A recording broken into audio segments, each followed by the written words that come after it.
I am in a foul mood after watching The Remarkable Life of Ibelin on Netflix, so today I thought I would just talk about some books that have made me cry. Crying in H Mart.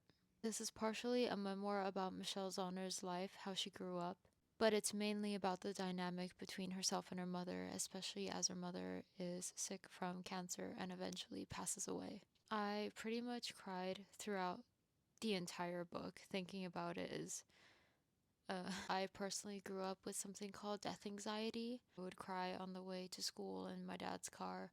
I used to be convinced that an earthquake would basically end my parents and make me an orphan. I used to get pulled from my classes in fourth grade to go play Barbies and board games with the counselor. And crying in H Mart literally felt like someone had a dagger in their hand and was chasing after that childhood me that had death anxiety. As we get older, we start to realize that our parents are not immortal and we need to make peace with the idea that they will not be around for us in the future. Crying in H Mart really brings all those negative thoughts of the future into the forefront of your mind. So this is a horrible but beautiful book that I do recommend reading, just not when you're fragile. All My Cats.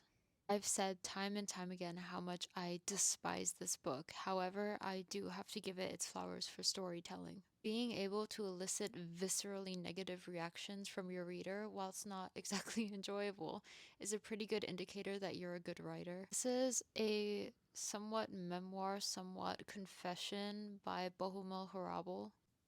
To say you have a bond with cats and love them, and then to turn around and do some of the heinous crimes that you've done. I just cannot understand it. How you can love something and then be so horrifically cruel. I love cats.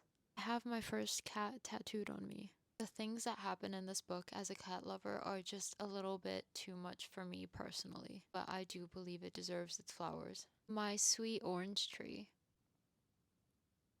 What a way to end a book. So heartwarming and heartbreaking. If you cannot handle the injustices of this world, especially pertaining to young children, I don't think you will enjoy this book at all. If you love happy endings, forget about this. If you've ever known a kind old man in your life, maybe also don't read this. I'm gonna go lie down.